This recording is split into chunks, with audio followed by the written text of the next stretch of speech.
आइए आज हम परमेश्वर का वचन सुनने जा रहे हैं। मेरे भारत देश के प्रिय भाई बहनों, बुजुर्गों और सब बड़े लोगों, आज भाइयों बहनों, तुम्हें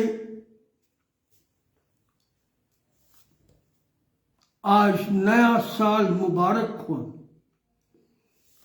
नया साल आप सबों को मुबारक हो। देखो, यह नया साल सत्यता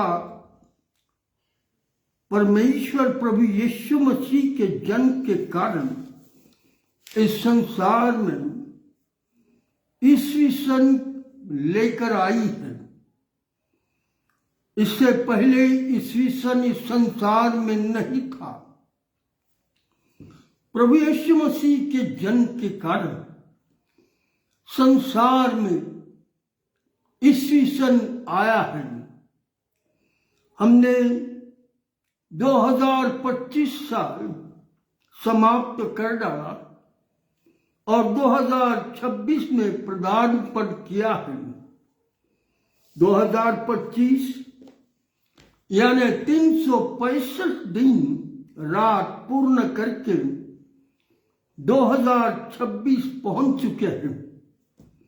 पर पवित्र शास्त्र बाइबल यह कहती है 365 दिन जो हमने निकाले हैं उसका हिसाब होगा। पवित्र शास्त्र बाइबल इसके विषय में कहती है कि जो समय हमने निकाले हैं उसका हिसाब होगा और साल के 365 दिन का हिसाब परमेश्वर के पास लिखा हो है। पवित्र शास्त्र बाइबल ये कहती है क्योंकि जिस पृथ्वी पर हम रहते हैं वह हमारी नहीं बल्कि परमेश्वर की, प्रभु यीशु मसीह की है। सब कुछ उसी के द्वारा उत्पन्न हुआ है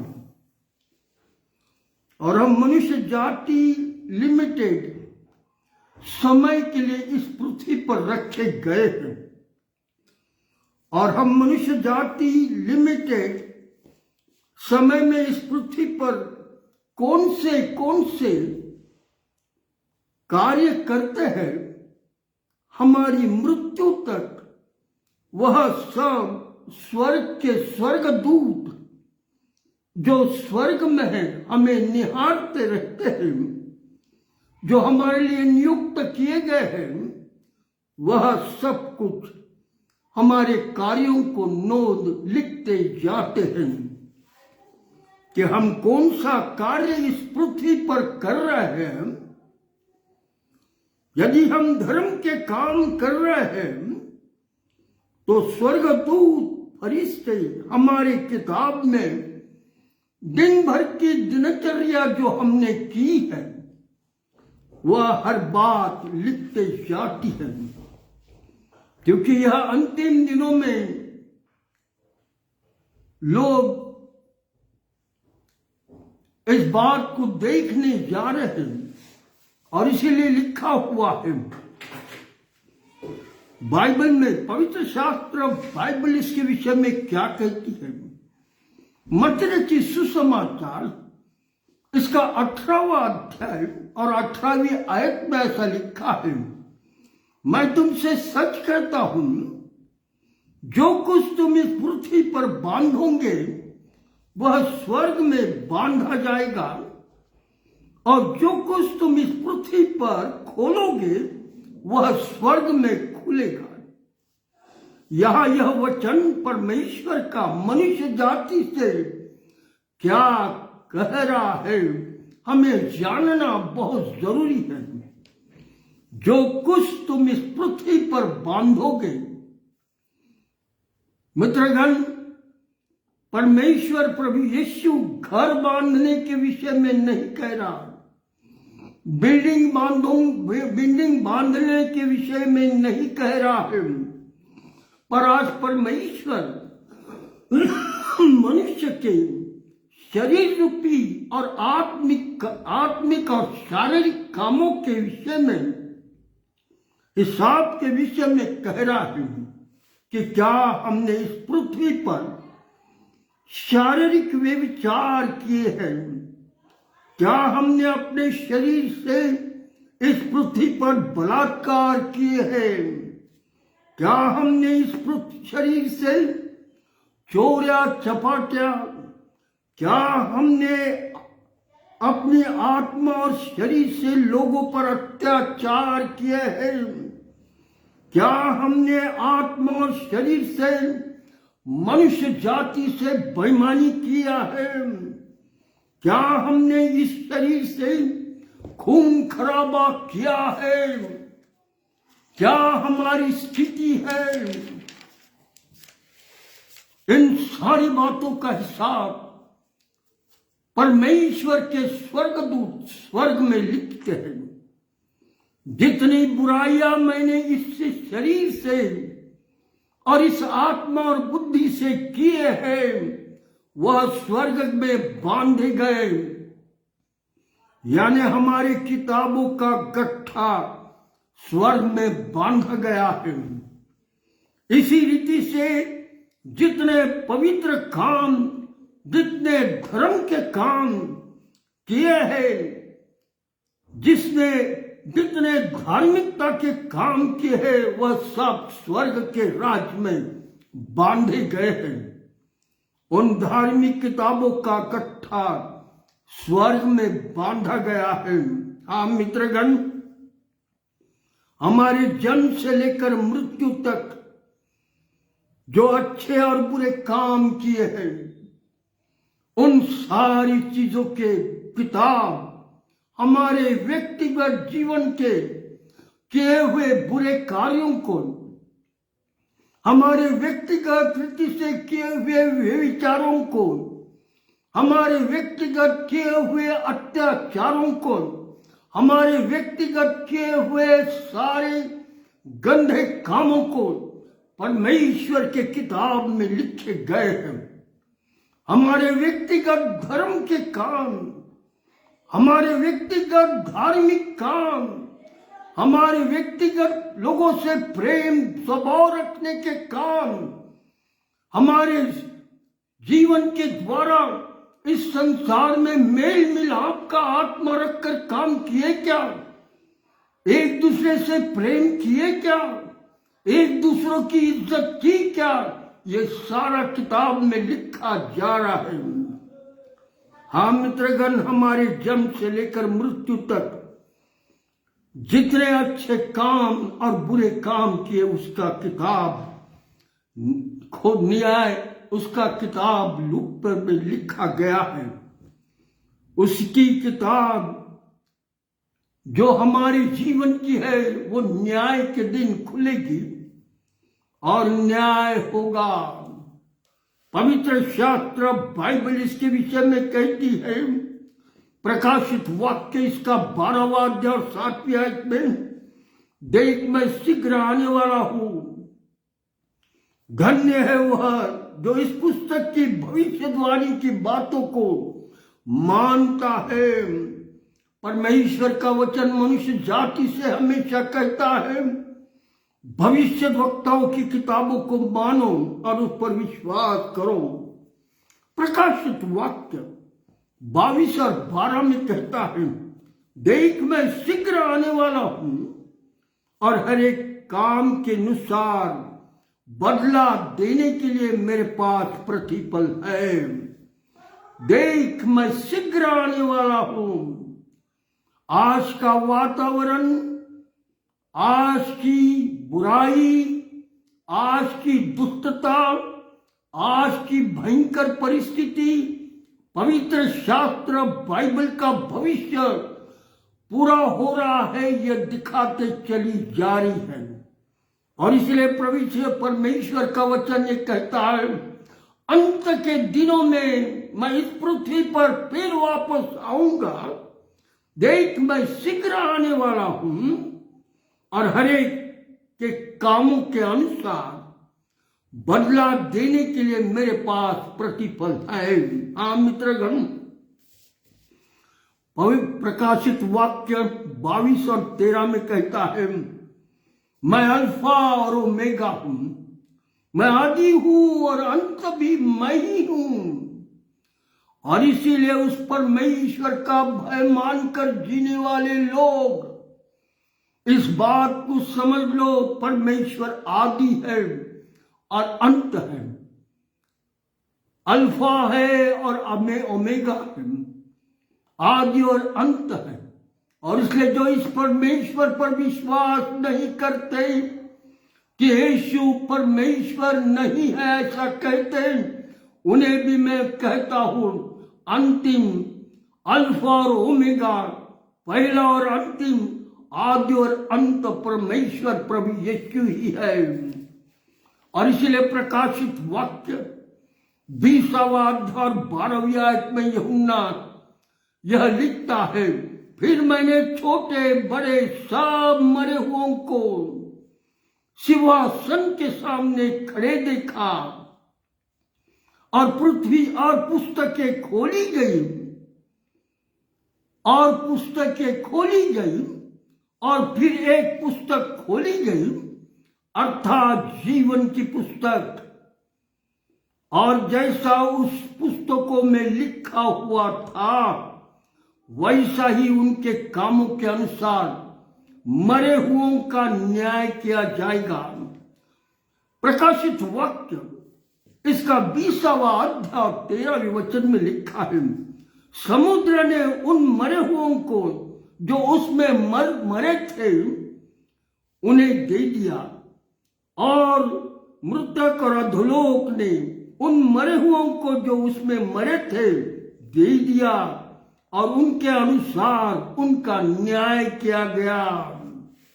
मित्रगण, यह परमेश्वर कह रहा है, क्योंकि परमेश्वर सत्य है। परमेश्वर जो सब कुछ करता धरता है, वह यह वचन बोलता जा रहा है मनुष्य जाति को, ताकि मनुष्य जाति सत्यता को जानकर अपने जीवन को बुराई से और दुष्टता से हटाए। इसलिए प्रकाशित वाक्य इसका 20वां अध्याय 14वीं आयत से कहा, मृत्यु और अधोलोक आग की झील में डाल दिए जाएंगे। यह आग की झील दूसरी मृत्यु होगी। क्या बात है, पहली मृत्यु और दूसरी मृत्यु, यह शारीरिक और आत्मिक मृत्यु के विषय में परमेश्वर यह कह रहा है। यह शारीरिक और आत्मिक मृत्यु है। यदि हमें इस दो मृत्यु से बचना है तो हमें नम्रता धारण करनी होगी, अपने अंदरूनी पापों के लिए पश्चाताप करना होगा, अपने अपराधों के लिए रोना होगा, अपने पापों के लिए क्षमा परमेश्वर जो जीवित प्रभु यीशु है उसके रक्त से हम अपने जीवन के पापों को धो सकते हैं, क्योंकि वही एक निष्कलंक रक्त मनुष्य जाति के लिए इस्राएल देश के यरूशलेम शहर के गुलगुथा नाम के टेकड़ी पर क्रूस पर बहाकर मनुष्य जाति को पापों से छुटकारा देने वाला परमेश्वर ठहरा है। हाँ मित्रगण, आगे परमेश्वर का वचन कहता है, प्रकाशित वाक्य इसका 20वां अध्याय और 15वीं आयत में, और जिस किसी का नाम जीवन की पुस्तक में लिखा हुआ न मिला वह आग की झील में डाल दिया जाएगा। हाँ मित्रगण, यह सत्य है। हम इंसानों के अंदर उसी परमेश्वर प्रभु यीशु की जीवन की आत्मा है, वह मरती नहीं। अंदर, मेरे अंदर, आपके अंदर जो सांस और आत्मा है वह मरती नहीं। वह प्रभु यीशु की आत्मा हमारे अंदर डली हुई है, उसका सांस हमारे अंदर है, इसीलिए मैं और आप जीवित हैं। जैसे ही वो निकल जाती है हमारा शरीर मर जाता, हमें गाड़ा जाता या जलाया जाता, परंतु मित्रगण हमारी आत्मा अमर रहती है। क्योंकि उस अमर आत्मा को न्याय के दिन खड़ा होना है और परमेश्वर के सामने अपने अपराधों को सुनना है कि मैंने इस पृथ्वी पर क्या क्या अपराध किए, क्या क्या अत्याचार किए, क्या क्या बेईमानी की, मैंने कितनों को फंसाया, कितनों की बुराई की, कितनों के घरों को फोड़ा और चोरी की, खून खराबा किया, मैंने अत्याचार किया, मैं देश में आग लगाता रहा, मैं बुराइयां करता रहा देश में, और इन सब का हिसाब होगा। हाँ मित्रगण, सत्य है, यह इंसानों के अंदर उसी स्वर्ग के परमेश्वर प्रभु यीशु की जीवित आत्मा है, वह मरती नहीं। चाहे आप आज किसी भी समाज के हो, परंतु आज अगर आपके जीवन जीवित अगर आप जीवित हो तो आप उसी परमेश्वर प्रभु यीशु के साथ आपके आत्मा में जीवित है, इसीलिए वो आप जीवित हो। फिर आप कहोगे हम तो यीशु को नहीं मानते कि वह हमारा परमेश्वर है। हाँ मित्रगण, आज संसार में बहुत ऐसी संतान है जो सत्य को नहीं मानते, परमेश्वर प्रभु यीशु को परमेश्वर नहीं मानते। असत्य ने उन्हें भटका दिया है। मित्र जो शैतान परमेश्वर प्रभु यीशु के विरुद्ध खड़ा है, उसने आपका जीवते परमेश्वर से भटका दिया है आपको। हाँ मित्रगण, हम भटक गए हैं, हमको सत्यता नहीं मालूम, हमें असत्यता ने इतना भटका दिया है कि हम सत्य परमेश्वर से भटक गए और ऐसे मूर्तियों की पूजा करने लगे जिसमें कोई ज्ञान नहीं, जिसमें कोई सत्यता नहीं। और इसलिए परमेश्वर मनुष्य जाति को कहता, शैतान ने आपको जीवते परमेश्वर से बहका दिया, उसने आपको भटकाकर सारी बुराई को आपके अंदर डाल दिया और आपको पाप और बुराई कुछ आपके अंदर डालकर सिखाकर कहा यही करते रहो। और मनुष्य जाति सत्य परमेश्वर की तरफ इसलिए नहीं आना चाहता क्योंकि बुराई और दुष्टता और पाप मनुष्य जाति को इन दिनों में अच्छा लगता है, मार काट अच्छा लगता है, धिंगाना करना अच्छा लगता है, बुराई करनी अच्छी लगती है, क्योंकि शैतान शुरू से ही बुरा था और अब आपकी बारी है, आपको बुरा करता चला जाएगा। हाँ मित्रगण, इसीलिए परमेश्वर का वचन कहता है पहले कोरिन्थियों 15:33 में, धोखा न खाना, बुरी संगति शैतान की, धोखा न खाना, बुरी संगति अच्छे चरित्र को बिगाड़ देती है। यदि हम शैतान की संगति में रहेंगे तो हम तोड़ फोड़ करेंगे, यदि हम शैतान की संगति में रहेंगे तो खून खराबा करेंगे, यदि हम शैतान की संगति में रहेंगे तो अत्याचार और बेईमानी और झूठ और सारी बुराई को करते चले जाएंगे, कोई धार्मिकता नहीं। क्योंकि मूर्ति तो कोई धार्मिकता सिखा नहीं सकती,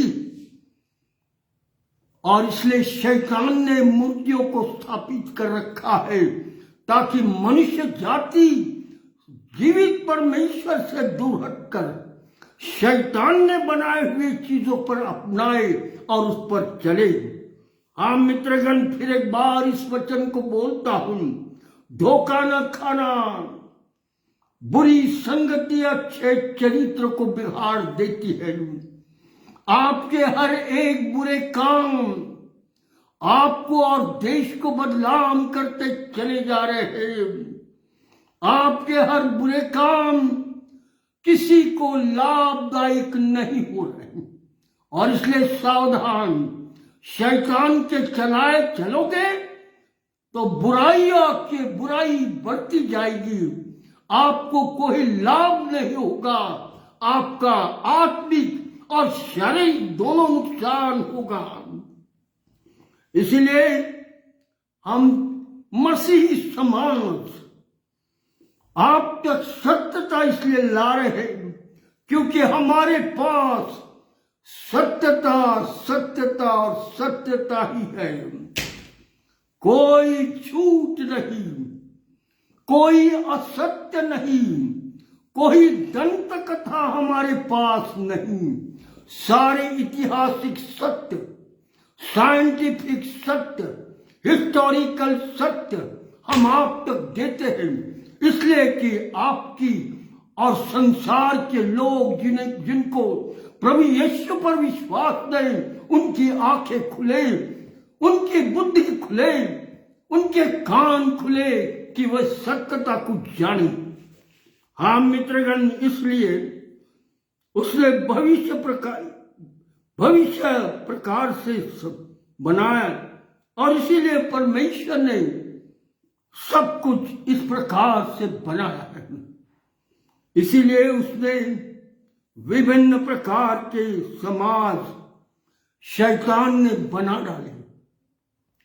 शैतान की इच्छा थी कि मैं विभिन्न प्रकार के समाजों को स्थापित करूं और उनको ऊंच नीच करता चला जाऊं। एक समाज था मनुष्य जाति, दूसरा समाज था स्त्री जाति, परंतु परमेश्वर ने सिर्फ मनुष्य जाति और स्त्री जाति को बनाया। पर जब शैतान मनुष्य के अंदर आया तो उसने विभिन्न प्रकार के समाजों को आपस में ही बनाकर तोड़ डाला। परमेश्वर की एकता को भंग करने वाले शैतान, मनुष्य जाति को तूने भंग कर डाला। और इसलिए मित्रगण, पवित्र शास्त्र बाइबल बड़ी सुंदर रीति से कहता, यूहन्ना पहली पत्री इसका दूसरा अध्याय 28 वचन में यह कहती है, हे लड़कों, यह अंतिम समय है और ऐसा तुमने सुना है कि मसीही विरोधी उठ खड़े हुए हैं। तुमने 2000 वर्ष पूर्व लिखे हुए बाइबल की वचनों को सुनो। लिखा है, लड़कों, यह अंतिम समय है और ऐसा तुमने सुना है कि मसीही विरोधी उठ खड़े हुए हैं। इससे हम जानते हैं कि यह अंतिम समय है। परमेश्वर का भविष्य बाइबल में लिखा हुआ है। अंतिम दिनों में लोग बुराई, समाज जाति जाति पर उठेगी, अत्याचार होगा, बेईमानी होगी, एक समाज दूसरे समाज पर टूट पड़ेगा और सारी दुष्टता करता चला जाएगा। हाँ मित्रगण, संसार के लोगों को पाप और बुराइयों की इच्छा की, परंतु परमेश्वर के संतानों ने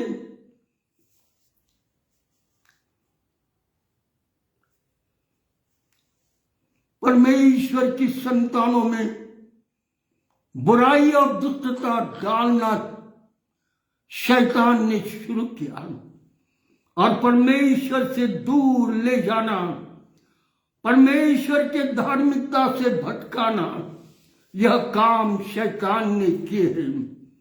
इसलिए पवित्र शास्त्र बाइबल कहती है, यशायाह नबी की किताब इसका पहला अध्याय 3 आयत में, बैल तो अपने मालिक को और गधा अपने स्वामी की चरनी को पहचानता है, परंतु मेरे लोग, परमेश्वर कह रहा, मेरे लोग मुझे नहीं जानते, मेरी प्रजा विचार नहीं करती। और ये बात सत्य है। यदि आप अपने समाज का गहराई से विचार करोगे, यदि आप क्रिश्चियन समाज के ग्रंथों का गहराई से विचार करोगे और उसे पढ़ोगे और समझोगे, तो आपको सत्यता मालूम होगी। आप कहेंगे, इतने साल शैतान ने हमारे आंखें और बुद्धि भ्रष्ट कर रखी, इसलिए हम सत्यता को नहीं जान सके। और इसलिए पवित्र शास्त्र आगे क्या बोलती है, यशायाह नबी की किताब पहला अध्याय 4 वचन में, हाय यह जाति पाप से कैसी भरी है, यह समाज अधर्म से कैसा लदा हुआ है, इस वंशज के लोग कैसे कुकर्मी है, ये बाल बच्चे कैसे बिगड़े हुए हैं, उन्होंने पवित्रता को तुच्छ जाना, वे पराये बन गए, मुझसे दूर हो गए हैं। हाँ मित्रगण, हम परमेश्वर की संतान परमेश्वर से दूर हो गए। हाँ मित्रगण, जब परमेश्वर ने देखा मेरी संतानों ने शैतान के साथ हाथ मिला लिया और मुझे तुच्छ समझा, मुझसे दूर हो गए। आज स्थिति बिल्कुल ठीक ऐसी है। मनुष्य जाति ने अपने निर्माणकर्ता को छोड़ दिया और शैतान, जो बुराई सिखाने वाला गुरु है, उसके हाथ में हाथ पकड़ लिया और शैतान के काम पृथ्वी पर करने लगे। परमेश्वर का वचन आगे यह कहता है, रोमियो की पत्री 6वां अध्याय 23वें वचन में, क्योंकि पाप की मजदूरी तो मृत्यु है, पाप की मजदूरी तो मृत्यु है। हाँ मित्रगण, पाप की मजदूरी मृत्यु है। यदि हम पाप के जीवन में जिएंगे और यदि उसी पाप के जीवन में मरेंगे, तो न्याय के दिन हमें मृतकों में से परमेश्वर खड़ा करेगा, उठाए जाएंगे और न्याय के स्थान पर जीवते परमेश्वर प्रभु यीशु के सामने खड़े होंगे। किताबें खोली जाएगी, गट्ठे जो स्वर्ग में बंधे हैं वो खोले जाएंगे और हर एक का हिसाब किताब खोला जाएगा और हर एक का हिसाब होगा। पवित्र शास्त्र बाइबल में लिखा है, प्रकाशित वाक्य इसका पहला अध्याय और 7वीं आयत में ऐसा लिखा है, देखो वह बादलों के साथ आने वाला है और हर एक आंख उसे देखेगी, वरना जिन्होंने उसे भेजा था वे भी उसे देखेंगे और पृथ्वी के सारे कुल उसके कारण छाती पीटेंगे। पृथ्वी के सारे कुल उस प्रभु यीशु को बादलों पर आते देखेंगे, आदि स्वर्गदूतों के साथ देखकर लोग छाती पीटेंगे और कहेंगे, हाय हाय हाय हाय हाय हाय, मैंने कितने बार इस यीशु के बारे में सुना, मैंने ईमान नहीं रखा, मैंने विश्वास नहीं किया। मैंने कहा ये क्रिश्चियन तो बकवास करते हैं। मैंने तो कई बार इनकी मजाकें उड़ाई, मैं इनको तो चेष्टे में रखता हूं। ये क्रिश्चियन क्या है, ये तो बहुत बेकार है, वो यीशु यीशु करते रहते हैं। इस प्रकार के लोग कहते रहेंगे और उस दिन छाती पीटेंगे। हाय रे बाप रे, काश मैं उसी समय सुनता था, मैं फेसबुक के माध्यम से सुनता था, मैं चर्चस में सुनता था। मैंने इस यीशु पर विश्वास नहीं किया। परंतु देखो, बाइबल बड़ी स्पष्ट रीति से कहता है, देखो वो बादलों के साथ आने वाला है और हर एक आंख उसे देखेगी, वरना जिन्होंने उसे भेजा था वे भी उसे देखेंगे। हाँ मित्रगण, यह समय बहुत हॉरिबल होगा। इस समय में किसी की क्षमा नहीं होगी। इस समय चाहे लोग रोए, पैर पड़े, हाथ जोड़े, कुछ भी करे, आपके पापों की क्षमा नहीं होगी, आपको उद्धार नहीं मिलेगा, आपका पश्चाताप व्यर्थ ठहरेगा। वक्त अभी है, ये समय है कि आप अपनी तैयारी करने में लग जाए। आज का वातावरण, आज की बुराई, आज की दुष्टता, ये सब बता रही है यीशु जल्द आने वाला है। हाँ मित्रगण, यह समय आने से पूर्व परमेश्वर प्रभु यीशु एक उद्धारकर्ता का मार्ग तैयार कर चुका है। हम सब मनुष्य जाति के लिए यह समय आने से पूर्व परमेश्वर प्रभु यीशु ने एक मार्ग तैयार करके रखा है कि आप और मैं बचाए जाए। यदि हम सत्यता को सुने और सत्यता को सुनकर अपने जीवन को नम्रता में ढा दे और नम्रता में आकर प्रभु से कहे, प्रभु यीशु मुझ गुनहगार पर दया करें, क्योंकि मैंने सत्यता को सुना है, क्योंकि हमें शैतान ने तुझसे दूर लेकर गया था। ओ शैतान ने हमको भरमा डाला था, शैतान ने हमारे जीवन में बुराई डाली थी, परंतु आज मैं अपने जीवन को तेरे हाथ में देता हूं। मित्रगण, आज अगर आप कहोगे मैं प्रभु नम्र हो गया, मुझे सत्यता मालूम हो चुकी है, मैं आज पश्चाताप करूंगा, अपने पापों के लिए मैं पश्चाताप कर रहा हूं, मैं रो रहा हूं प्रभु, मेरे आंखों के आंसुओं को तू देख, मेरी आत्मा के अंदर जो पाप और बुराइयां बसी है, जो किताबें स्वर्ग में मेरे पापों के बंदे हैं, तू उसे खोलने वाला है। इससे पहले प्रभु मैं तेरे मूल्यवान रक्त जो तूने क्रूस पर से बहाया, उस रक्त से मेरे पापों को धो दे। मैं अशुद्ध मन का, मैं अशुद्ध बुद्धि का, मैं अशुद्ध प्राण का व्यक्ति हूं, मुझ पर दया कर प्रभु। जिस दिन मनुष्य जाति नम्र होकर प्रभु यीशु से ये कहेगा, मित्रगण, उसी दिन आपके आंसू प्रभु यीशु पोंछेगा। आपके सारे पाप जो किताबों में लिखे हैं स्वर्ग में, उन पापों की किताबों पे यीशु मसीह का रक्त बहेगा और सारे अपराध मिटाए जाएंगे और दूसरी किताब खोली जाएगी और उसमें आपका नाम जीवन की किताब में है।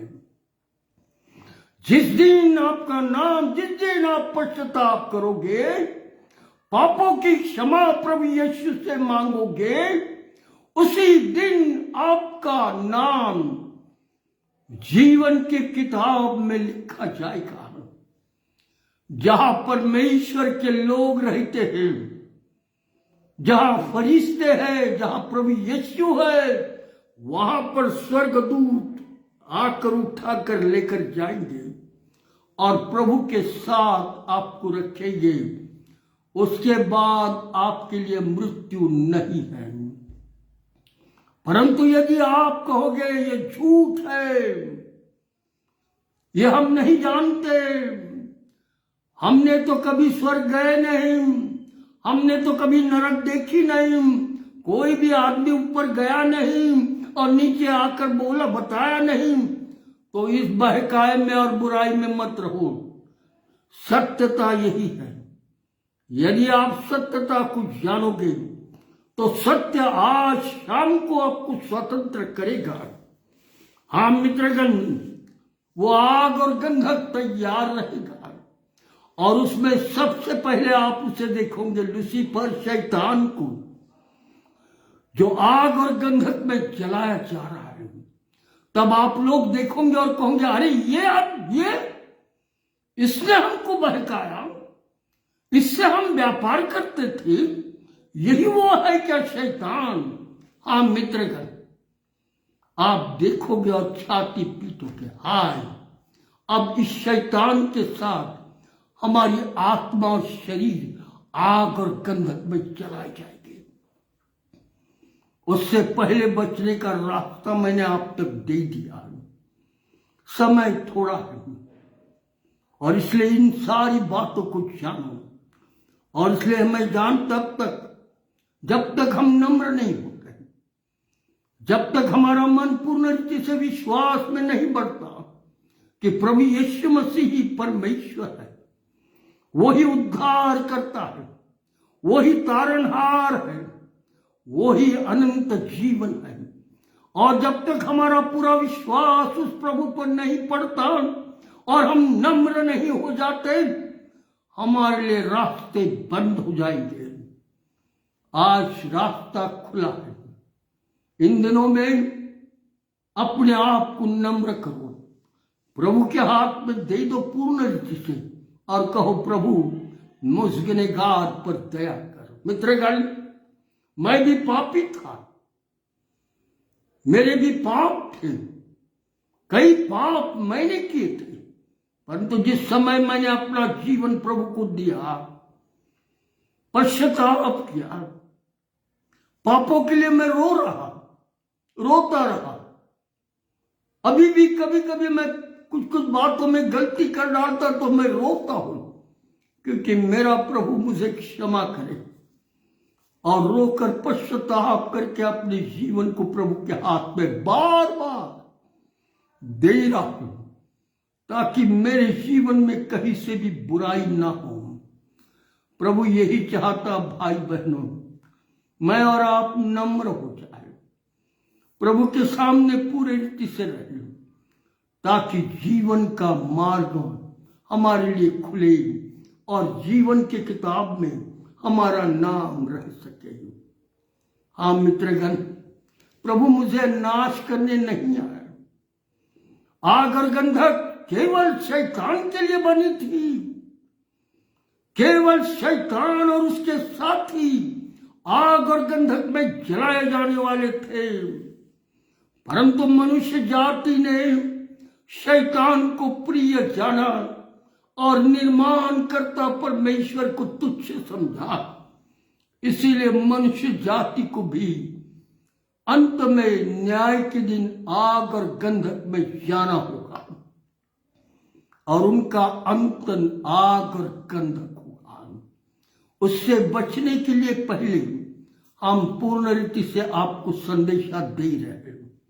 मेरा विश्वास है वचन आप गहराई से सुनो, वचनों को आप सुनकर अपने भाइयों को, बहनों को, परिवार के लोगों को दो, और जो लोग आपके मित्र हैं उनको देकर कहो ये वचन सुनो और अपना जीवन तब्दील करो। ये वचन सुनो और पश्चाताप करो। प्रभु आज आप सबको आशीष दे।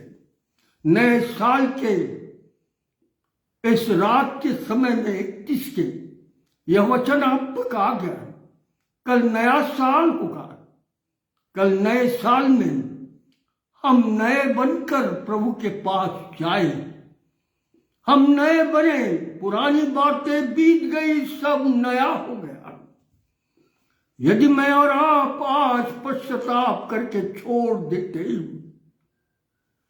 तो पुरानी बातें बीत गई, सब नया ही नया हो जाएगा। हाँ मित्रगण, वचन आपके पास आ चुका है। वचनों की गहराई आप तक आ गई है। परमेश्वर का वचन खाली आना नहीं चाहता। वो जीवित है और वो फलदायी है। आप यदि गहराई से सुनोगे तो आज अपने जीवन को प्रभु के हाथ में दे दोगे। आइए हम प्रार्थना करें।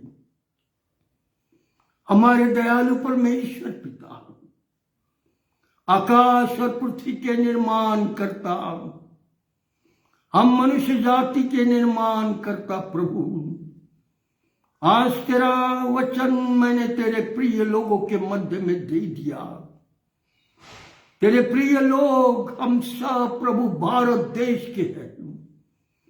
भारत देश में रहने वाले प्रिय लोगों को आशीष दे। जो कुछ भी वो कर रहे हैं वह शैतान की इच्छाओं से कर रहे हैं, उन्हें माफ कर दे। ओ दयालु प्रभु, उनकी आंखों को खोल, उनकी बुद्धि को खोल, उनके विचारों को खोल, ताकि वे सत्यता को समझें और जीवित परमेश्वर को पहचान कर उसके पीछे बोले ऐसा होने दे। हर एक को आशीष दे। वचन लोगों तक गया है। लोगों को तू स्पर्श कर, नम्रता का जीवन दे और दुष्टता और बुराई से दूर होने की ताकत उनमें डाल, क्योंकि सारी दुष्टता और बुराई शैतान ने पैर रखी है और लोग उसी दुष्टता में चलना चाह रहे हैं। परंतु तू उनकी आंखों को आज खोल दे, ताकि वे शैतान के सारे कार्यों से हटकर जीवते परमेश्वर की सत्यता में चले। ऐसा होने दे। आज सुनने वालों सबों को आशीष दे। सबकी आत्मिक जरूरतों को पूरा कर। हर एक को सहायता दे, यीशु प्रभु के नाम से। आमीन, आमीन। भाई बहनों, धन्यवाद। आप प्रभु का वचन सुन रहे थे। आपको अगर अच्छा लगा है तो अपने भाई बहनों को जरूर दीजिए। नया साल आप सबको मुबारक हो। 2026 हम सबके लिए एक नया जीवन लेकर आए, यह हमारी प्रार्थना है। प्रभु आपके साथ।